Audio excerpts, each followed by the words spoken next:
ಕೇಳುಗರಿಗೆಲ್ಲ ನಮಸ್ಕಾರ. ಇಂದಿನ ಮಹಿಳಾ ರಂಗದ ನಾನು ನನ್ನ ಕಂಪನಿ ಕಾರ್ಯಕ್ರಮಕ್ಕೆ ತಮಗೆಲ್ಲರಿಗೂ ಪ್ರೀತಿಯ ಸ್ವಾಗತ. ಕೇಳುಗರೆ, ಕಾತುರದಿಂದ ಕಾಯ್ತಾ ಇರ್ತೀರಾ ಇವತ್ತು ಯಾವ ಮಹಿಳಾ ಉದ್ಯಮಿಯನ್ನ ಮಾತನಾಡಿಸೋದಕ್ಕೆ ನಾನ್ ಬಂದಿರಬಹುದು ಅಂತ ಹೇಳಿ. ಹೌದು, ಇವತ್ತು ಅವರ ಫ್ಯಾಕ್ಟ್ರಿಗೆ ನಾನು ಬಂದಿದ್ದೀನಿ.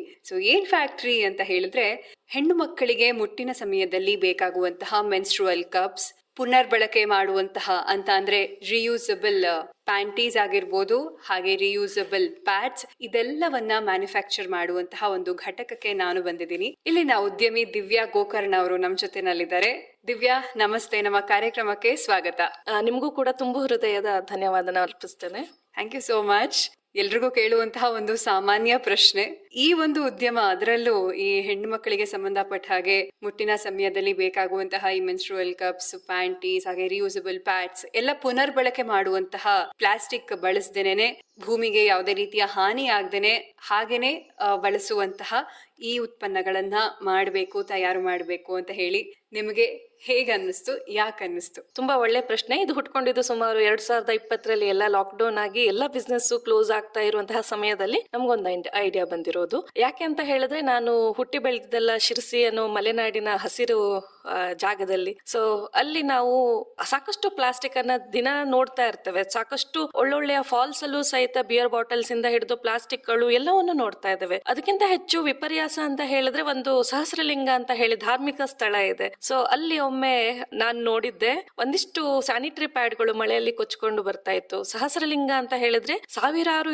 ಲಿಂಗಗಳು, ಆತ್ಮಲಿಂಗಗಳು ಇರುವಂತಹ ಜಾಗ, ನದಿ. ಸೊ ಆ ನದಿಯಲ್ಲೂ ಸಹಿತ ನಾವು ಸ್ಯಾನಿಟರಿ ಪ್ಯಾಡ್ ಅನ್ನ ನೋಡಿದಾಗ ನನ್ಗೆ ಅಲ್ಲಿ ಬೇಜಾರಾಗಿದ್ದು, ನಂತರ ಇದನ್ನ ತಡೆಯೋದು ನನ್ನ ಜವಾಬ್ದಾರಿ ಅಥವಾ ಅದನ್ನ ತಡೆಯೋದು ನನ್ನ ಉದ್ದೇಶ ಆಗಿತ್ತು. ಸೊ ಅಲ್ಲಿಂದ ನಾವು ಮೆನ್ಸ್ಟ್ರುವಲ್ ಕಪ್ ಅನ್ನ ಪ್ರಮೋಟ್ ಮಾಡ್ಬೇಕು ಅಂತ ಹೇಳಿ ಪ್ಲಾನ್ ಮಾಡಿದ್ವಿ.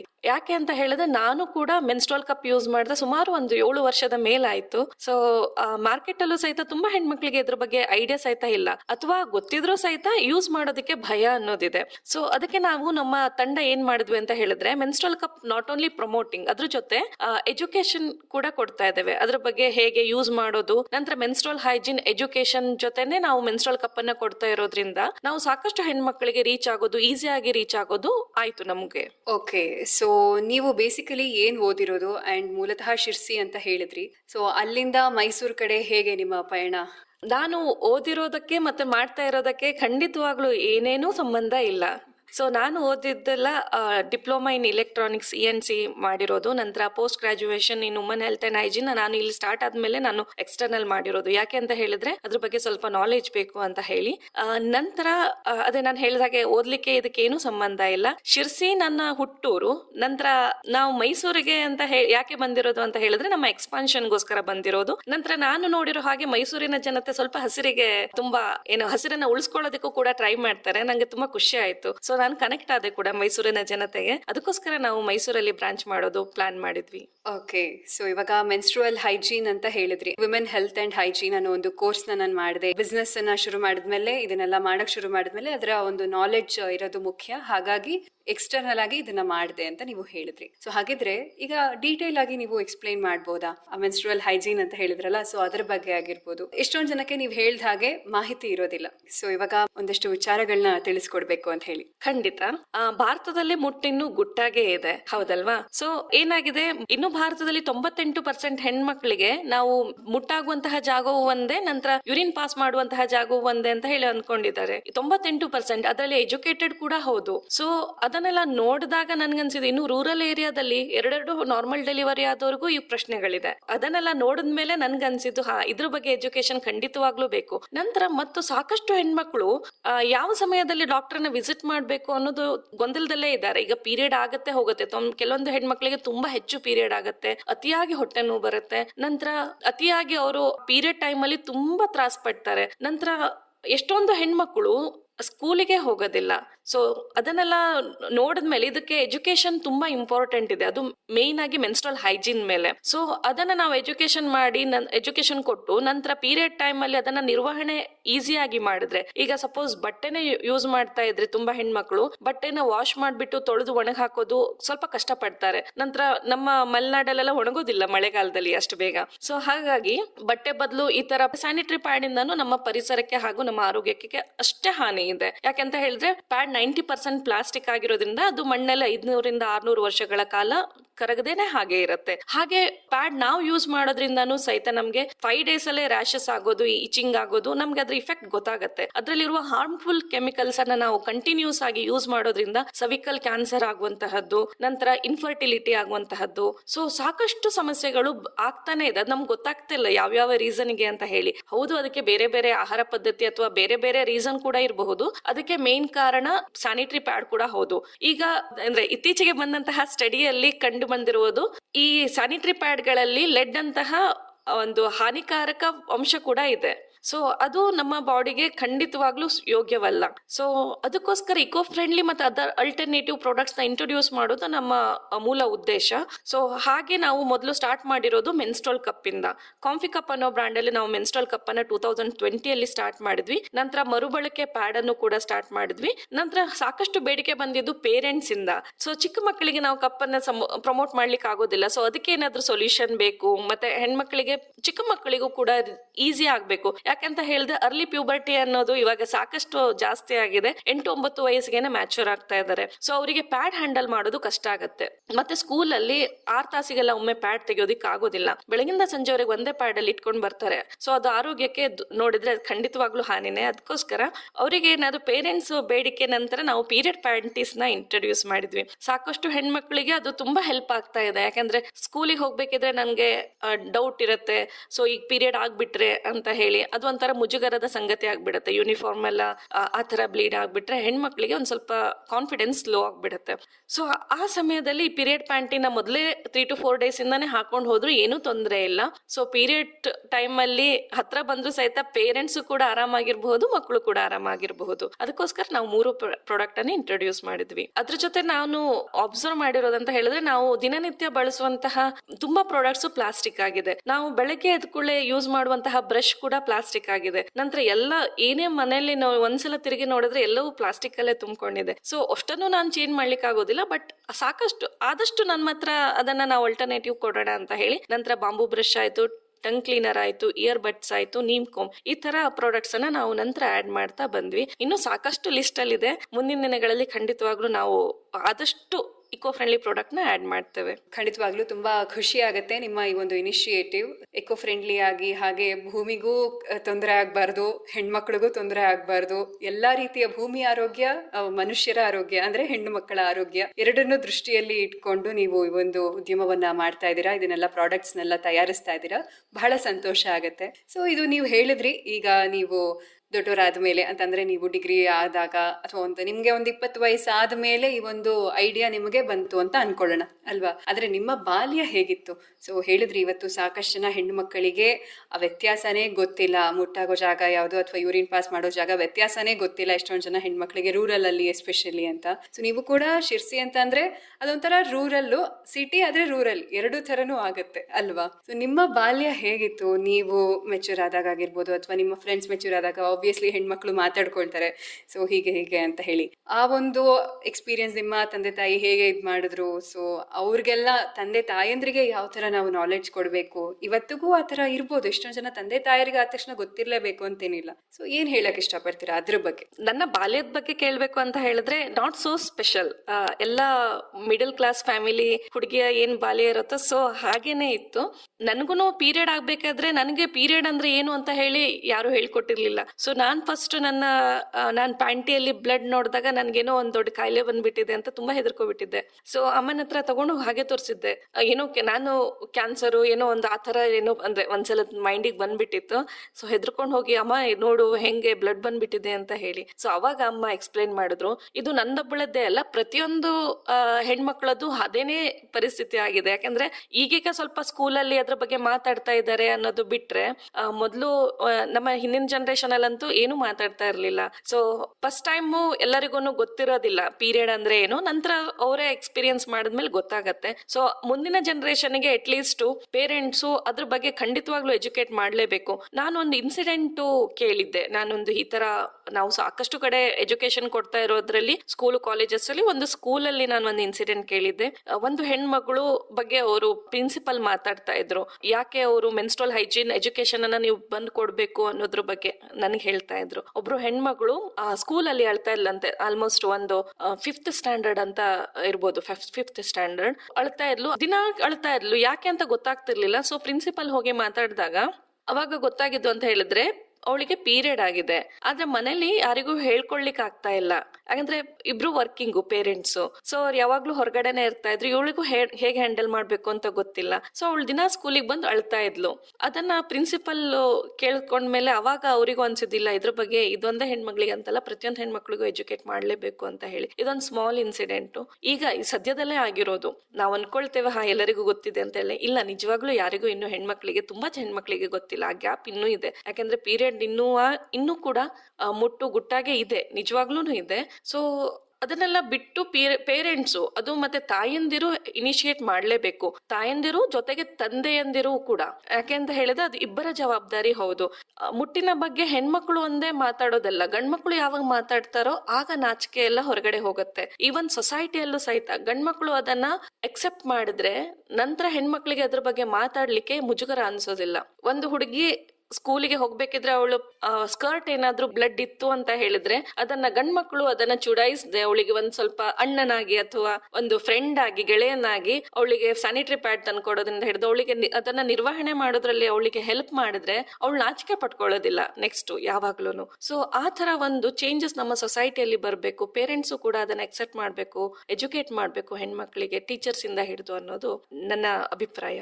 ಸೊ ಈ ಒಂದು ಇನ್ಸಿಡೆಂಟ್ ಹೇಳಿದ್ರಿ. ಸೊ ನಿಮ್ಮ ಬಾಲ್ಯದಲ್ಲಿ ಆದಂತಹ ಒಂದು ವಿಚಾರ ಹಾಗೆ ಸ್ಕಿಪ್ ಆಗೋಯ್ತು ಅಂತ ಅನ್ಸುತ್ತೆ. ಬಾಲ್ಯ ತುಂಬಾ, ಹೌದು, ಬಾಲ್ಯದ ನಾನೇ ಸ್ಕಿಪ್ ಮಾಡಿದ್ದು, ತುಂಬಾ ಕಷ್ಟದಲ್ಲೇ ಇತ್ತು ಅದು. So not so good. ತಂದೆಯವರು ಸ್ವಲ್ಪ ಬೇಗನೆ ಆಕ್ಸಿಡೆಂಟ್ ಅಲ್ಲಿ ತೀರ್ಕೊಂಡಿರೋದ್ರಿಂದ ಅಮ್ಮ ಒಬ್ರೆ ಜವಾಬ್ದಾರಿ.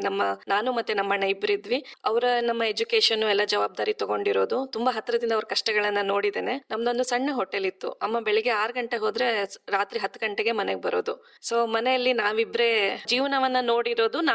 ನಾನು ನಮ್ಮಣ್ಣ ಇಬ್ರೇನೆ ಇದ್ದು. ಸೊ ಅಮ್ಮ ಬೆಳಗ್ಗೆ ಹೋದ್ರೆ ಅವ್ರಿಗೂ ಅವಾಗ ಪೀರಿಯಡ್ ಆಗ್ತಾ ಇತ್ತು, ಇವಾಗಿಲ್ಲ, ಮೆನೋಪಾಸ್ ಆಗಿದೆ. ಅವ್ರು ಬೆಳಗ್ಗೆ ಒಂದು ಬಟ್ಟೆ, ಅವಾಗೆಲ್ಲ ಸ್ಯಾನಿಟರಿ ಪ್ಯಾಡ್ ಕೂಡ ಇರ್ತಿರ್ಲಿಲ್ಲ, ಬಟ್ಟೆ ಹಾಕೊಂಡು ಹೋದ್ರೆ ರಾತ್ರಿ 10 ಗಂಟೆ ಬರೋವರೆಗೂ ಅದೇ ಒಂದೇ ಬಟ್ಟೆಲಿ ಇರ್ತಿದ್ರು. ಸೊ ಅವ್ರು ಬರೋವರೆಗೆ ಅವರು ಲಂಗ ಎಲ್ಲ ಕೆಂಪಾಗಿರೋದು. ನಮ್ಗೆ ಅವಾಗ ಪೀರಿಯಡ್ ಅಂದ್ರೆ ಏನು ಗೊತ್ತಿರ್ಲಿಲ್ಲ ಆಗಿತ್ತು. ಸೊ ಅದನ್ನ ನೋಡಿದಾಗ ನಮ್ಗೆ ಅವಾಗ ಏನು ಗೊತ್ತಿರ್ಲಿಲ್ಲ. ಬಟ್ ಒಂದು ಜ್ಞಾನ ನನಗ್ ಬಂದಾಗ ಅಯ್ಯೋ ಹೌದಾ ಹೀಗಿದ್ಯಾ ಅಂತ ಹೇಳಿ ಅನ್ಸ್ದಾಗ, ಅರೆ ಇದು ನನ್ನ ತಾಯಿದೊಂದೇ ಕಥೆ ಅಲ್ಲ, ಸಾಕಷ್ಟು ತಾಯಂದಿರ ಕಥೆ.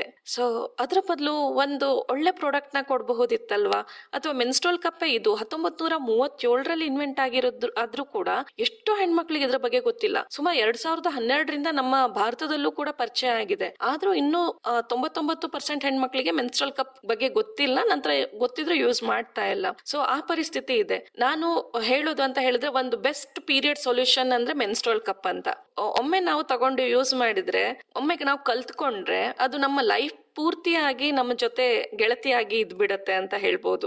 ಸಾಕ್ಷಿ ನಾನೇ. ಫಸ್ಟ್ ನಾನು ಯೂಸರ್ ಆಗಿದ್ದೆ. ಅದು ನನ್ಗೆ ಎಷ್ಟು ಮೆನ್ಸ್ಟ್ರಲ್ ಕಪ್ ಇಷ್ಟ ಆಯ್ತು, ಯಾಕೆ ಇದೊಂದು ಸೊಲ್ಯೂಷನ್ ಯಾರಿಗೂ ಗೊತ್ತಿಲ್ಲ ಅನ್ನೋದು ಎಷ್ಟು ಟ್ರಿಗರ್ ಆಯ್ತು ಅಂತ ಹೇಳಿದ್ರೆ, ಅದನ್ನೇ ನನ್ನ ಪ್ರೊಫೆಷನ್ ಆಗಿ ತಗೊಂಡ್ ಬಂದೆ. ಸೊ ಈಗಾಗಲೇ ಸಾಕಷ್ಟು 3 ಲಕ್ಷಕ್ಕಿಂತ ಹೆಚ್ಚು ಹೆಣ್ಮಕ್ಳಿಗೆ ನಾವು 1-to-1 ಎಜುಕೇಟ್ ಮಾಡಿದ್ದೇವೆ. ಅದು ಬಿಟ್ಟು ಆನ್ಲೈನ್ ಮತ್ತೆ ಅದರ್ ಸೋಷಿಯಲ್ ಮೀಡಿಯಾ ಥ್ರೂನು ಕೂಡ ಎಜುಕೇಟ್ ಮಾಡಿದ್ದೇವೆ. ನಾವು ನಮ್ಮ ತಂಡ ಸಾಕಷ್ಟು ಇದ್ರ ಮೇಲೆ ವರ್ಕ್ ಮಾಡ್ತಾ ಇದ್ದೇವೆ. ಹಾಗೆ ನಿಮ್ಮೆಲ್ಲರ ಸಪೋರ್ಟು, ಆಶೀರ್ವಾದ ಎಲ್ಲ ಇದ್ರೂ ಸಹಿತ ಇನ್ನಷ್ಟು ನಮ್ಮ ಟಾರ್ಗೆಟ್ ಇರೋದು 1 ಕೋಟಿ ಹೆಣ್ಮಕ್ಳನ್ನ ರೀಚ್ ಆಗ್ಲೇಬೇಕು ಅಂತ ಹೇಳಿ. ಮುಂದಿನ ದಿನಗಳಲ್ಲಿ ಸಾಕಷ್ಟು ಬೇಗ ಮಾಡಿ ಮುಗಿಸ್ತೇವೆ ಅಂತ ಹೇಳಿ ಹೋಪ್ ಇದೆ. ಖಂಡಿತವಾಗ್ಲೂ ಮಾಡ್ತೀರಾ. ಅಂಡ್ ನನಗ ನಂಬಿಕೆ ಇದೆ. ಸೊ ಹೇಳಿದ್ರಿ, ಮಿಡಲ್ ಕ್ಲಾಸ್ ಅಲ್ಲಿ ಇದ್ದಿದ್ದು, ಫಿನಾನ್ಷಿಯಲಿ ಅಷ್ಟು ಸಪೋರ್ಟ್ ಇರ್ಲಿಲ್ಲ, ಫಿನಾನ್ಷಿಯಲ್ ಬ್ಯಾಕ್ ಗ್ರೌಂಡ್ ಅಷ್ಟೇನು ಸ್ಟ್ರಾಂಗ್ ಇರ್ಲಿಲ್ಲ. ಸೊ ಹಾಗಾಗಿ ಒಂದೆಲ್ಲ ನಾನು ಮಾಡ್ಕೊಂಡು ಬಂದೆ ಅಂತ ಹೇಳಿ. ಈಗ ಸದ್ಯದ ಪರಿಸ್ಥಿತಿಯಲ್ಲಿ ನಿಮ್ಮ ಒಂದು ಫೈನಾನ್ಷಿಯಲ್ ಸೆಕ್ಯೂರಿಟಿ ಹೇಗಿದೆ? ಅಂದ್ರೆ ಈ ಒಂದು ಬಿಸ್ನೆಸ್ಗೆ ಈಗ ಆಬ್ವಿಯಸ್ಲಿ ನಮ್ಮ ಪ್ರೋಗ್ರಾಮ್ ಹೆಸರೇನೆ ನಾನು ನನ್ನ ಕಂಪನಿ ಅಂತ ಹೇಳಿ. ಸೊ ಬೇಸಿಕಲಿ ನಾವು ಬಿಸ್ನೆಸ್ ಅಪ್ಸ್ ಅಂಡ್ ಡೌನ್ಸ್ ಪ್ರತಿಯೊಂದು ವಿಚಾರನೂ ಕವರ್ ಮಾಡ್ತಿರ್ತೀವಿ. ಸೊ ಹಾಗೆ ಈಗ ನೀವು ಬಿಸ್ನೆಸ್ ಶುರು ಮಾಡಿದಾಗ ಎಷ್ಟು ಬಂಡವಾಳ ಬೇಕಾಯ್ತು ಅಂಡ್ ಅದಾದ್ಮೇಲೆ ಇದು ಪಿಕಪ್ ಆಗೋಕೆ ಎಷ್ಟು ಟೈಮ್ ತಗೊಳ್ತು, ಸೊ ನೀವು ಎಷ್ಟು ಜನ ಕೆಲಸದವ್ರನ್ನ ಇಟ್ಕೊಂಡಿದ್ದೀರಾ, ಸೊ ಹೇಗೆ ತಯಾರು ಮಾಡ್ತೀರಾ, ಎಲ್ಲಿ ತಯಾರು ಮಾಡ್ತೀರಾ? ಖಂಡಿತವಾಗ್ಲು ನಮ್ಮ ಫೈನಾನ್ಷಿಯಲ್ ಬ್ಯಾಕ್ ಗ್ರೌಂಡ್ ಅಂತೂ ನಿಮ್ಗೆ ಗೊತ್ತಾಯ್ತು. ಸೊ ಸ್ಟಾರ್ಟ್ ಮಾಡ್ಬೇಕಾದ್ರೆ ಮತ್ತೆ ಈಸಿ ಇರ್ಲಿಲ್ಲ, ಯಾಕಂದ್ರೆ ಫ್ಯಾಮಿಲಿದೇ ಸಪೋರ್ಟ್ ಇರೋದಿಲ್ಲ. ಫಸ್ಟ್ ಏನಾದ್ರೂ ಸ್ಟಾರ್ಟ್ ಮಾಡ್ಬೇಕು, ಅದು ಹೆಣ್ಮಗಳು ಸ್ಟಾರ್ಟ್ ಮಾಡ್ಬೇಕು, ಅದು ಶಿರ್ಸಿ ಅಂತ ರೂರಲ್ ಏರಿಯಾದಲ್ಲಿ ಅಂತ ಹೇಳಿದ್ರೆ ಇಟ್ಸ್ ನಾಟ್ ಈಸಿ. ಸೊ ಮೊದಲು ಅಡ್ಡ ಬರೋದೇ ಫ್ಯಾಮಿಲಿ. ಯಾಕೆ ಬೇಕು ನಿನ್ಗೆ, ಸುಮ್ನೆ ಜಾಬ್ ಮಾಡು ಅಂತ ಹೇಳಿ. ಜಾಬ್ ಮಾಡೋದ್ರಿಂದ ಅರ್ಥ ಇಲ್ಲ, ಯಾಕಂದ್ರೆ ನನ್ಗೆ ಯಾರ್ದು ಕೆಳಗಡೆ ಕೆಲಸ ಮಾಡಿ ಅಂದ್ರೆ ನನಗೆ ಇಷ್ಟವಿಲ್ಲದ ಕೆಲಸ ಮಾಡಿ ರೂಢಿ ಇಲ್ಲ. ಸೊ ಅದಕ್ಕೋಸ್ಕರ ಅದನ್ನ ಬಿಡ್ಲೇಬೇಕಾಯ್ತು. ನಂತರ ಬಿಸ್ನೆಸ್ ಸ್ಟಾರ್ಟ್ ಮಾಡ್ಬೇಕಿದ್ರೆ ಮೇನ್ ಬಂಡವಾಳ ಹೌದು ಖಂಡಿತವಾಗ್ಲೂ ಬೇಕು. ಎಲ್ಲ ಲೋನಿಂದಾನೇ ಸ್ಟಾರ್ಟ್ ಮಾಡಿದ್ವಿ, ಇರೋ ಬರೋ ಗೋಲ್ಡ್ ಎಲ್ಲ ಇಟ್ಟು ಅಲ್ಲಿಂದ ಸ್ಟಾರ್ಟ್ ಮಾಡಿದ್ವಿ. ಒಂದು ಸಣ್ಣ ಪ್ರಮಾಣದಲ್ಲಿ ನಾವು ಸ್ಟಾರ್ಟ್ ಮಾಡ್ಬೇಕಿದ್ರೆ ನಮ್ಗೆ ಇಷ್ಟೊಂದು ಬೆಳಿತೀವಿ ಅಂತಾನು ನಾನು ಅಂದ್ಕೊಂಡಿರ್ಲಿಲ್ಲ. ಇಷ್ಟೊಂದು ನಾನು ಆಗ್ತೇನೆ ಅಂತಾನು, ಇಷ್ಟೊಂದು ಬೆಳಿತೇವೆ, ಇಷ್ಟೊಂದು ವಿಷನ್ ನಮ್ ವಿಷನ್ ಏನೇ ಇತ್ತು, ಆದ್ರೆ ಇಷ್ಟು ಬೆಳಿಲಿಕ್ಕೆ ಸಾಧ್ಯನಾ ಅಂತ ಗೊತ್ತಿರ್ಲಿಲ್ಲ. ಯಾಕಂದ್ರೆ ಪೀರಿಯಡ್ ನ ಹೇಗೆ ಎಕ್ಸೆಪ್ಟ್ ಮಾಡ್ತಾರೆ ಅಂತಾನು ಗೊತ್ತಿರ್ಲಿಲ್ಲ. ಸೊ ಒಳ್ಳೆ ಸಪೋರ್ಟ್ ಕೂಡ ಸಿಕ್ತು ಶಿರ್ಸಿಂದ ಆಚೆಗೆಲ್ಲ, ತುಂಬಾ ಜನ ಸಪೋರ್ಟ್ ಕೂಡ ಮಾಡಿದ್ರು.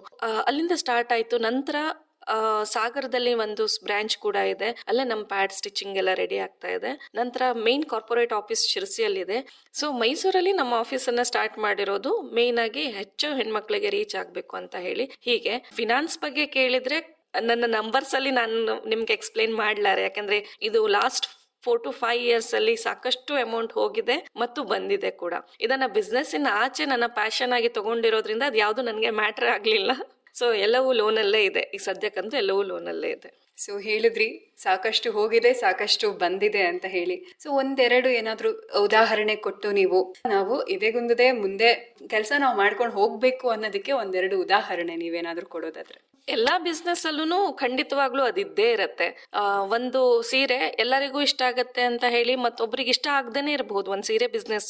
ಸೊ ಅವ್ರು ಕಂಪ್ಲೇಂಟ್ ಮಾಡ್ಬೋದು, ಇದು ಕ್ವಾಲಿಟಿ ಚೆನ್ನಾಗಿಲ್ಲ ಅಂತ ಹೇಳಿ ಇರಬಹುದು. ಹಾಗೆ ಎಲ್ಲಾ ಪ್ರಾಡಕ್ಟ್ಸಿಗೂ ಇದ್ದೇ ಇರುತ್ತೆ. ಫೇಮಸ್ ಯಾವುದೇ ಬ್ರ್ಯಾಂಡ್ ಆದ್ರೂ ಸಹಿತ ಅವರಿಗೂ ನೆಗೆಟಿವ್ ಹೇಳೋ ಕಸ್ಟಮರ್ಸ್ ಇದ್ದೇ ಇರ್ತಾರೆ. ಹಾಗೆ ನಮ್ದಿನ್ನೂ ಬರೀ ಸ್ಟಾರ್ಟ್ಅಪ್ ಅಲ್ವಾ.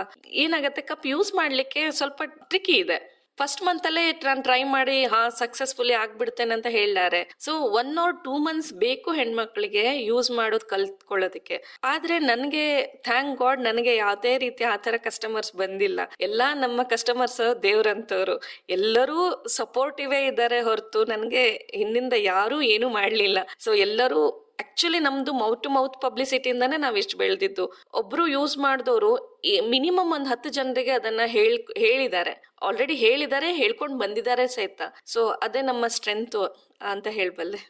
ಫೈನಾನ್ಷಿಯಲ್ ಅಪ್ ಅಂಡ್ ಡೌನ್ಸ್ ಖಂಡಿತ ಎಲ್ಲ ಬಿಸ್ನೆಸ್ ಅಲ್ಲೂ ಇದೆ, ನಮ್ ಬಿಸ್ನೆಸ್ ಅಲ್ಲೂ ಇದ್ದೇ ಇತ್ತು. ಒಂದ್ಸಲ ಎಲ್ಲವೂ ಖಾಲಿಯಾಗಿ 0 ಇಂದ ಮತ್ತೆ ಪುನಃ ಸ್ಟಾರ್ಟ್ ಆಗಿದ್ದು ಇದೆ. ಯಾವಾಗ್ಲೂ ಅದು ಇದ್ದೇ ಇರತ್ತೆ. ಸೊ ಅದು ಯಾವಾಗ್ಲೂ ನನ್ನ ವೀಕ್ನೆಸ್ ಅಂತ ಯಾವತ್ತೂ ಅನ್ಕೊಳ್ಳೋದಿಲ್ಲ. ಓಕೆ, ಬಿಸ್ನೆಸ್ ನಡೆಯೋದೇ ಹಾಗೆ. ಜೀವನದಲ್ಲೂ ಸಹಿತ ಎಲ್ಲಾನು ಸುಖವಾಗಿ ಎಲ್ಲರೂ ಇರ್ಲಿಕ್ಕೆ ಸಾಧ್ಯ ಇಲ್ಲ, ಹಾಗೇನೆ ಕಷ್ಟನೂ ಬೇಕೇ ಬೇಕು. ಹಾಗೆ ಇದು ಕೂಡ ನಮ್ಗೆ ಅಪ್ಸ್ ಅಂಡ್ ಡೌನ್ಸ್ ಎರಡೂ ಇದ್ರೆ ಮಾತ್ರ ಬಿಸ್ನೆಸ್ ಓಡ್ತಾ ಇದೆ ಅಂತ ಹೇಳಿ ಗೊತ್ತಾಗತ್ತೆ. ಸೊ ಕರೆಕ್ಟ್ ಆದ ವೇದಲ್ಲಿ ಇದ್ದೇವೆ ಅನ್ನೋದು ನಮ್ಗೆ ಗೊತ್ತಾಗತ್ತೆ.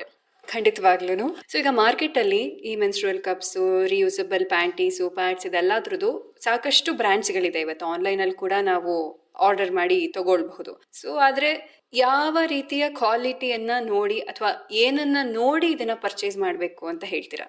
ಕ್ವಾಲಿಟಿ ತುಂಬಾ ಮ್ಯಾಟರ್ ಆಗುತ್ತೆ ಮೆನ್ಸ್ಟ್ರಲ್ ಕಪ್ಸ್ ಅಲ್ಲಿ. ಯಾಕೆ ಅಂತ ಹೇಳಿದ್ರೆ ಅದು ನಮ್ಮ ವೆಜೈನಾಗೆ ಇನ್ಸರ್ಟ್ ಮಾಡೋದ್ರಿಂದ ಖಂಡಿತವಾಗ್ಲೂ ಒಳ್ಳೆ ಕ್ವಾಲಿಟಿ ಕಪ್ ಅನ್ನೇ ಸೆಲೆಕ್ಟ್ ಮಾಡ್ಕೊಳ್ಬೇಕಾಗತ್ತೆ. ಈಗ ಸಾಕಷ್ಟು ಪ್ರಾಡಕ್ಟ್ಸ್ ಆನ್ಲೈನ್ ಅಲ್ಲಿ ಅವೈಲೇಬಲ್ ಇದೆ. ಸುಮಾರು ನಾನ್ ನೋಡಿದ ಹಾಗೆ 150ರಿಂದ 3000 4000 ಅಮೌಂಟ್ ವರೆಗೇನು ಕಪ್ಸ್ ಇದೆ. ಯಾಕೆ ಅದು ಹ್ಯೂಜ್ ಡಿಫರೆನ್ಸ್ ಇದೆ ಅನ್ನೋದು ಇಲ್ಲಿ ನಾನು ಎಕ್ಸ್ಪ್ಲೇನ್ ಮಾಡ್ತೇನೆ. ಸೊ 150 ಇಂದ ಏನ್ ಸ್ಟಾರ್ಟ್ ಆಗತ್ತಲ್ವಾ, ಅದೆಲ್ಲವೂ China made, almost China made ಬರುತ್ತೆ. ನಂತರ ಅದರಲ್ಲಿ ರಬ್ಬರ್ ಮಿಕ್ಸ್ ಇರುತ್ತೆ. ನಾವು ಯಾವಾಗ್ಲೂ ಕಪ್ ಸೆಲೆಕ್ಟ್ ಮಾಡ್ಕೊಳ್ಬೇಕಿದ್ರೆ ಮೆಡಿಕಲ್ ಗ್ರೇಡ್ ಸಿಲಿಕಾನ್ ಅನ್ನೇ ಸೆಲೆಕ್ಟ್ ಮಾಡ್ಕೊಳ್ಬೇಕು. ಯಾಕೆಂದ್ರೆ ಅದು ಸೇಫ್ ಫಾರ್ ಅವರ್ ಬಾಡಿ, ಅದ್ರ ಮೇಲೆ ಯಾವುದೇ ರೀತಿ ಜರ್ಮ್ಸ್ ಬೆಳೆಯೋದಿಲ್ಲ. ಸೊ ನಮ್ಮ ದೇಹಕ್ಕೂ ಕೂಡ ಒಳ್ಳೆಯದು. ಇವನ್ ಮೆಡಿಕಲ್ ಗ್ರೇಡ್ ಸಿಲಿಕಾನ್ ಅನ್ನ ಇದು ಬ್ರೆಸ್ಟ್ ಇಂಪ್ಲಾಂಟ್ ಅಲ್ಲೂ ಕೂಡ ಯೂಸ್ ಮಾಡ್ತಾರೆ. ಅದು ನಮ್ಮ ದೇಹದಲ್ಲಿ ಸಾಕಷ್ಟು ವರ್ಷಗಳಿದ್ರು ಸಹಿತ ಯಾವುದೇ ರೀತಿ ಸೈಡ್ ಎಫೆಕ್ಟ್ಸ್ ಇರೋದಿಲ್ಲ. ಬಟ್ ಅದಕ್ಕೆ ಒಬ್ವಿಯಸ್ಲಿ 150ರಲ್ಲಿ ಕಪ್ ರೆಡಿ ಮಾಡ್ಬೇಕಂದ್ರೆ ಮೆಡಿಕಲ್ ಗ್ರೇಡ್ ಯೂಸ್ ಮಾಡೋದು ಕಷ್ಟ ಸಾಧ್ಯ. ಅದಕ್ಕೋಸ್ಕರ ಹೆಣ್ಮಕ್ಳು ಕಡಿಮೆ ರೇಟಲ್ಲಿ ಸಿಗತ್ತೆ, ಒಂದ್ಸಲ ಟ್ರೈ ಮಾಡೋದಕ್ಕೆ ಯೂಸ್ ಮಾಡೋಣ, ಖಂಡಿತ ಹಾಗೆ ಮಾಡಬೇಡಿ. ಯಾಕಂದ್ರೆ ಅದಕ್ಕೆ ಇಷ್ಟೇ ಸಾಫ್ಟ್ ಇರಬೇಕು, ಇಷ್ಟು ಹಾರ್ಡ್ ಇರಬೇಕು ಅನ್ನೋ ಕನ್ಸಿಸ್ಟೆನ್ಸಿ ತುಂಬಾ ಇಂಪಾರ್ಟೆಂಟ್ ಇದೆ. ನೀವು ಫಸ್ಟ್ ಟೈಮ್ ಯೂಸ್ ಮಾಡೋದು ಒಂದ್ಸಲ ಟ್ರೈ ಮಾಡೋಣ, ಆಮೇಲೆ ಚೆನ್ನಾಗಾದ್ರೆ ಬೇರೆದು ಇಲ್ಲ, ಹಾಗಿರೋದಿಲ್ಲ. ಟ್ರೈ ಮಾಡ್ಬೇಕಿದ್ರೆ ನೀವು ಸ್ವಲ್ಪ ಲೋ ಕ್ವಾಲಿಟಿ ತಗೊಂಡ್ರೆ ಕಪ್ ಇನ್ಸರ್ಟ್ ಮಾಡಿದಾಗ ಓಪನ್ ಆಗೋದಿಲ್ಲ, ಅಥವಾ ತುಂಬಾ ಹಾರ್ಡ್ ಇದ್ದಾಗ ಕಪ್ ಇನ್ಸರ್ಟ್ ಮಾಡ್ಬೇಕಿದ್ರೆ ಪೇನ್ ಆಗೋ ಚಾನ್ಸಸ್ ಇದೆ. ಸೊ ಅದ್ರ ಬದಲು ತಗೊಳ್ಬೇಕಾದ್ರೇನೆ ಒಳ್ಳೆ ಕ್ವಾಲಿಟಿ ಬ್ರ್ಯಾಂಡ್ ನ ತಗೊಂಡ್ಬಿಟ್ಟು ಯೂಸ್ ಮಾಡ್ಬಿಟ್ರೆ, ಒಂದ್ಸಲ ನೀವು ಸ್ಟಾರ್ಟ್ ಮಾಡಿದ್ರೆ ಮತ್ತೆ ಇನ್ನು 10 ವರ್ಷದವರೆಗೂ ಅಥವಾ ಲೈಫ್ ಟೈಮ್ ನೀವು ಪೂರ್ತಿ ಆರಾಮಾಗಿ ಇರಬಹುದು. ಸೊ ಒನ್ ಟೈಮ್ ಇನ್ವೆಸ್ಟ್ಮೆಂಟ್ ಅಂತ ನಾನು ಹೇಳಬಲ್ಲೆ. ಒಂದು 500 to 600 ರುಪೀಸ್ ಕಪ್ ಅಂತ ಒಳ್ಳೇದು ಕ್ವಾಲಿಟಿ ತಗೊಂಡ್ಬಿಟ್ರೆ ಅದನ್ನ ನೀವು 10 ವರ್ಷದವರೆಗೆ ರಿಯೂಸ್ ಮಾಡಬಹುದು. ಅಂದ್ರೆ ಅರೌಂಡ್ 2 to 3 ರುಪೀಸ್ ನಾವು ಪ್ರತಿ ತಿಂಗಳು ಸ್ಪೆಂಡ್ ಮಾಡಿದಾಗ ಆಗತ್ತೆ ಲೆಕ್ಕ ಮಾಡಿದ್ರೆ. ಸೊ ತಗೊಳ್ಬೇಕಿದ್ರೆ ಒಳ್ಳೆ ಕ್ವಾಲಿಟಿ ಬ್ರ್ಯಾಂಡ್ ಅನ್ನೇ ತಗೊಳ್ಬೇಕಾಗತ್ತೆ. ಅದನ್ನ ಹುಷಾರಾಗಿರ್ಬೇಕು ಯಾವಾಗ್ಲೂ ಚೂಸ್ ಮಾಡ್ಬೇಕಿದ್ರೆ. ಇನ್ ಕೇಸ್ ಒಬ್ರು ಕಪ್ ತಗೊಂಡ್ಬಿಟ್ಟು ಅದನ್ನ ಲೋ ಕ್ವಾಲಿಟಿ ಯೂಸ್ ಮಾಡ್ಲಿಕ್ಕೆ ಬರ್ಲಿಲ್ಲ ಅಂತ ಹೇಳಿದ್ರೆ ಕಪ್ಪೇ ಸರಿ ಇಲ್ಲ ಅಂತ ಹೇಳಿ ಒಂದು ಒಪಿನಿಯನ್ ಬರ್ತಾರೆ. ಮತ್ತೆ ಲೈಫಲ್ಲಿ ಮತ್ತೊಮ್ಮೆ ಬೇರೆ ಬ್ರ್ಯಾಂಡ್ ಅಟ್ಲೀಸ್ಟ್ ಟ್ರೈ ಮಾಡೋದಕ್ಕೂ ಹೋಗೋದಿಲ್ಲ. ಸೊ ಅದು ಒಂದು ನೆಗೆಟಿವ್ ಇದೆ. ಇದಕ್ಕೆ ತಗೊಳ್ಬೇಕಿದ್ರೆ ಒಂದು ಒಳ್ಳೆ ಕಪ್ ಬ್ರ್ಯಾಂಡ್ ಅನ್ನೇ ತಗೊಳ್ಳಿ. ಸೊ ತುಂಬಾ ಕರೆಕ್ಟ್ ಆಗಿ ಹೇಳಿದ್ರಿ, ತುಂಬಾ ಸತ್ಯವಾದಂತಹ ಮಾತು. ಯಾವ ಒಂದು ಮೆಟೀರಿಯಲ್ ಅನ್ನ ಬಳಸಿ ಒಂದು ಪ್ರಾಡಕ್ಟ್ ಅನ್ನ ಮಾಡ್ತಿದ್ದಾರೆ, ಅದರಲ್ಲೂ ನಾವು ನಮ್ಮ ದೇಹಕ್ಕೆ ಅದು ಹೆಲ್ದಿನ ಅಲ್ವಾ, ಆರೋಗ್ಯಕರನ ಅಲ್ವಾ ಅನ್ನೋದನ್ನ ನೋಡಿ ತಗೊಳ್ಳೋದು ಬಹಳ ಮುಖ್ಯ ಆಗುತ್ತೆ. ಸೊ ಹಾಗೆ ಹೇಳಿದ್ರಿ, ಸಾಕಷ್ಟು ವಿಚಾರಗಳನ್ನ, ನಿಮ್ಮ ಅನುಭವನ ಹೇಳಿದ್ರಿ, ಹೇಗೆ ಶುರು ಮಾಡಿದ್ರಿ ಅಂತ ಹೇಳಿದ್ರಿ, ಯಾಕೆ ಶುರು ಮಾಡಿದ್ರಿ, ಹೆಣ್ಣು ಮಕ್ಕಳಿಗೆ ಇದರ ಎಜುಕೇಶನ್ ಎಷ್ಟು ಅಗತ್ಯ ಇದೆ. ಈಗ ರೀಸೆಂಟ್ ಆಗಿ ಅಂದ್ರೆ ಈ ವರ್ಷದಲ್ಲೇನೆ ಅಲ್ವಾ ನೀವು ಹೇಳಿದಂತಹ ಇನ್ಸಿಡೆಂಟು, 5ನೇ ಕ್ಲಾಸ್ ಮಗುಗೆ ಹೇಳ್ಕೊಳಕ್ಕಾಗದೆ ಸ್ಕೂಲಿಗೆ ಬಂದು ಅಳ್ತಾ ಇತ್ತು ಅಂತ ಹೇಳಿ. ಸೊ ಇವತ್ತಿಗೂ ಆ ಸಮಸ್ಯೆ ಇದೆ ಅಂತ ಹೇಳಿದ್ರೆ ಖಂಡಿತವಾಗ್ಲೂ ಅದರ ಜಾಗೃತಿ ಮೂಡಿಸುವಂತ ಅವಶ್ಯಕತೆ ಎಷ್ಟಿದೆ ಅನ್ನೋದು ನಮ್ಗೆ ಗೊತ್ತಾಗತ್ತೆ. ಸೊ ಇಷ್ಟೆಲ್ಲಾ ವಿಚಾರಗಳನ್ನ ತಿಳಿಸ್ಕೊಟ್ಟಿದ್ದೀರಾ. ಹಾಗೆ ಒಂದು ಕೊನೆಯ ಪ್ರಶ್ನೆ ಅಂದ್ರೆ ನಿಮ್ಮ ಒಂದು ಸಂದೇಶ ಕೇಳುಗರಿಗೆ, ಹೆಣ್ಣು ಮಕ್ಕಳಿಗೆ, ಎಲ್ರಿಗೂ ಹೇಳಿದಿರ, ನಿಮ್ಮ ಅನುಭವ ಹೇಳಿದಿರ, ಹೌದು. ಮತ್ತೊಂದು ಕೊನೆಯ ಸಂದೇಶ ನಿಮ್ಮ ಅನುಭವದಲ್ಲಿ ಏನ್ ಹೇಳ್ತೀರಾ? ಹೆಣ್ಮಕ್ಳು ಇವಾಗ ಸಾಕಷ್ಟು ಫೀಲ್ಡ್ ಅಲ್ಲಿ ಅವರ ಸಾಧನೆಯನ್ನು ಮಾಡ್ತಾ ಇದ್ದಾರೆ. ಇದೊಂದು 5 ದಿನ ನಮ್ಗೆ ಡ್ರಾಬ್ಯಾಕ್ ಆಗಿ ಬರಬಾರ್ದು ನಮ್ಮ ಲೈಫಿಗೆ. ಸೊ 5 ದಿವಸನು ಹಿಂಸೆ ಪಟ್ಕೊಂಡು ಮನೇಲೆ ಕುತ್ಕೊಂಡು ಇರಬಾರ್ದು. ಅದು ಕೂಡ ಪ್ರೊಡಕ್ಟಿವ್ ಆಗಿರ್ಬೇಕು ಅನ್ನೋದು. ನಂತರ ಇದ್ರ ಬಗ್ಗೆ ಜಾಗೃತಿ ನಾಟ್ ಓನ್ಲಿ ನಮ್ಮ ಹೆಣ್ಮಕ್ಳದ್ದು, ಇದು ಎಲ್ಲ ಗಂಡ್ಮಕ್ಳದ್ದು ಕೂಡ ಜವಾಬ್ದಾರಿ. ಹೌದು, ಹೆಣ್ಮಕ್ಳು ಗಂಡ್ಮಕ್ಳು ಇದ್ರ ಬಗ್ಗೆ, ಮೆನ್ಸ್ಟ್ರಲ್ ಕಪ್ ಬಗ್ಗೆ ಅಥವಾ ಸಸ್ಟೈನಬಲ್ ಪೀರಿಯಡ್ ಪ್ರಾಡಕ್ಟ್ ಬಗ್ಗೆ ಆದಷ್ಟು ಜವಾಬ್ದಾರಿ ತಗೊಂಡು ಆದಷ್ಟು ಸ್ಪ್ರೆಡ್ ಮಾಡ್ತಾ ಬಂದ್ರೆ ಖಂಡಿತವಾಗ್ಲೂ ಇಂಡಿಯಾ ಹೀಗಿರೋದಿಲ್ಲ. ನಮ್ಮ ಭಾರತ ಇನ್ನೊಂದು 5 ವರ್ಷಕ್ಕೆ ಖಂಡಿತವಾಗ್ಲೂ ಅಪ್ಗ್ರೇಡ್ ಆಗೇ ಆಗತ್ತೆ. ಆದಷ್ಟು ಪ್ಲಾಸ್ಟಿಕ್ ವೇಸ್ಟ್ ಅನ್ನು ಕೂಡ ನಾವು ಜನರೇಟ್ ಮಾಡೋದನ್ನು ತಪ್ಪಿಸೋಣ, ಭೂಮಿಗೆ ಹಾಗೆ ನಮ್ಮ ಸುತ್ತಮುತ್ತಲೂ ಇರುವಂತಹ ಪರಿಸರವನ್ನ ಕಾಪಾಡ್ಕೊಳ್ಳೋಣ ಅಂತ ಹೇಳಿ ನಾನು ಇದ್ರ ಮೂಲಕ ಸಂದೇಶನ ಜನರಿಗೆ ತಿಳಿಸ್ಲಿಕ್ಕೆ ಇಷ್ಟಪಡ್ತೇನೆ. ಖಂಡಿತವಾಗ್ಲು ಹೆಣ್ಮಕ್ಳಿಗಷ್ಟೇ ಅಲ್ಲ, ಗಂಡು ಮಕ್ಕಳಿಗೂ ಕೂಡ ಇದ್ರ ಬಗ್ಗೆ ಜಾಗೃತಿ ಇರಬೇಕು ಅನ್ನೋದು ತುಂಬಾ ಮುಖ್ಯವಾದಂತಹ ವಿಚಾರ. ಇನ್ನು ಸೆನ್ಸಿಟಿವ್ ಹಾಗೆ ಇಂಪಾರ್ಟೆಂಟ್ ಎರಡೂನು ಇದು. ಸೊ ನೀವ್ ಹೇಳ್ದ ಹಾಗೇನೆ ಗಂಡು ಮಕ್ಳಿಗೂ ಗೊತ್ತಿತ್ತು ಅಂತ ಅಂದ್ರೆ, ಸ್ಕೂಲ್ ಮಗು ಏನೋ ಪೀರಿಯಡ್ಸ್ ಆಗಿತ್ತು ಅಥವಾ ಲಂಗ ಸ್ವಲ್ಪ ಕೆಂಪಾಗಿತ್ತು ಅಂತ ಅಂದ್ರೆ ಅದನ್ನ ಆಡ್ಕೊಳ್ಳೋದಕ್ಕಿಂತ ಮನೆಯಲ್ಲಿ ಅಪ್ಪ ಅಮ್ಮ ಆ ಗಂಡು ಮಗುಗೆ ಎಜುಕೇಟ್ ಮಾಡ್ಬೇಕು, ಹೇಳ್ಕೊಡ್ಬೇಕು. ಆ ಥರ ಏನಾದರೂ ನೀನು ನೋಡ್ತು ಅಂತಂದ್ರೆ ಹಾಗೆಲ್ಲ ಆಡ್ಕೋಬಾರ್ದಪ್ಪ, ನೀನು ಸಹಾಯ ಮಾಡಬೇಕು, ನೀನು ಹೆಲ್ಪ್ ಮಾಡಬೇಕು. ನೀನು ಅವಳಿಗೆ ಸಮಾಧಾನ ಹೇಳಿದಾಗ ಅಥವಾ ನೀನು ಹೋಗಿ ಏನಾದರೂ ಸಹಾಯ ಮಾಡ್ತು ಅಂತ ಅಂದಾಗ ಅವಳಿಗೆ ನಾಚಿಕೆ ಆಗೋದಿಲ್ಲ ಅನ್ನೋದನ್ನ ಮನೆಯಲ್ಲಿ ಒಂದೇ ಗಂಡು ಅದಕ್ಕೇನು ಹೇಳ್ಕೊಡೋದು ಅನ್ನೋ ಒಂದು ಥಾಟ್ ಅನ್ನ ಸೈಡ್ಗಿಟ್ಟು, ಒಂದೇ ಗಂಡಾದ್ರೂ ಪರವಾಗಿಲ್ಲ ಅಥವಾ ಅಣ್ಣ ತಮ್ಮ ಆಗಿರ್ಬೋದು, ಅಕ್ಕ ತಮ್ಮ ಆಗಿರ್ಬೋದು, ಸೊ ಇಬ್ರು ಮಕ್ಕಳು ಇದ್ದಾಗ ಇಬ್ರಿಗೂ ಆ ಒಂದು ನಾಲೆಡ್ಜ್ ಅನ್ನ ಕೊಡ್ತು ಅಂತ ಅಂದ್ರೆ ಖಂಡಿತವಾಗ್ಲೂ ಗಂಡು ಮಕ್ಕಳು ಆ ಒಂದು ವಿಚಾರವನ್ನ ನೋಡೋ ದೃಷ್ಟಿ ಬದಲಾಗತ್ತೆ. ಅವಾಗ ಹೆಣ್ಮಕ್ಳು ನಾಚಿಕೆ ಪಡೋ ಅವಶ್ಯಕತೆ ಇರಲ್ಲ, ಮುಚ್ಚಿಡುವಂತಹ ಅವಶ್ಯಕತೆ ಇರೋದಿಲ್ಲ, ಮನಸ್ಥಿತಿಗಳು ಬಹಳ ಚೆನ್ನಾಗಿರುತ್ತೆ ಅಂಡ್ ಒಂದು ಮನುಷ್ಯರ ಜೊತೆ ಒಡನಾಟ ಚೆನ್ನಾಗಿರುತ್ತೆ. ಖಂಡಿತವಾಗ್ಲೂ ಬಹಳ ಒಳ್ಳೆಯ ಸಂದೇಶವನ್ನ ಕೊಟ್ಟಿದ್ದೀರಾ. ಹಾಗೆ ಒಂದು ಒಳ್ಳೆಯ ಉದ್ದೇಶವನ್ನ ಇಟ್ಕೊಂಡು ಈ ಒಂದು ಉದ್ಯಮವನ್ನ ಶುರು ಮಾಡಿದ್ದೀರಾ. ಇನ್ನು ಮುಂದಕ್ಕೆ ಇನ್ನೂ ಚೆನ್ನಾಗಿ ಬೆಳಿಲಿ ಅಂತ ನಾನು ಆಶಿಸ್ತೀನಿ. ಹಾಗೆ ನಮ್ಮ ಕಾರ್ಯಕ್ರಮಕ್ಕೆ ಬಂದು ಇಷ್ಟೆಲ್ಲಾ ವಿಚಾರಗಳನ್ನ ತಿಳಿಸ್ಕೊಟ್ರಿ, ಹಂಚ್ಕೊಂಡ್ರಿ, ಮಾತನಾಡಿದ್ರಿ. ನಿಮ್ಮ ಸಮಯಕ್ಕೆ ಹಾಗೆ ನಿಮ್ಮ ಅನುಭವವನ್ನ ಹಂಚ್ಕೊಂಡಿದ್ದಕ್ಕೆ, ನಿಮ್ಮ ಮಾತುಗಳಿಗೆ ನನ್ನ ಪರವಾಗಿ ಹಾಗೆ ಆಕಾಶವಾಣಿಯ ಪರವಾಗಿ ಬಹಳ ಬಹಳ ಧನ್ಯವಾದಗಳು. ನಿಮಗೂ ಸಹಿತ ನಿಮ್ಮ ಒಂದು ಮಾಧ್ಯಮದ ಮೂಲಕ ಸಾಕಷ್ಟು ಹೆಣ್ಮಕ್ಳಿಗೆ ರೀಚ್ ಆಗ್ತಾ ಇದ್ದೀರಿ, ಹಾಗೆ ಗಂಡ್ಮಕ್ಳಿಗೂ ರೀಚ್ ಆಗ್ತಿದ್ದೀರಿ, ಈ ಸಂದೇಶನ ಕೊಡ್ತಾ ಇದ್ದೀರಿ. ಸೊ ನಮ್ಮ ಉದ್ದೇಶಕ್ಕೆ ನಿಮ್ಮ ಕೈಯನ್ನು ಜೋಡಿಸಿದ್ದೀರಾ. ಸೊ ಅದಕ್ಕೋಸ್ಕರ ನಿಮಗೂ ಕೂಡ ಧನ್ಯವಾದಗಳು.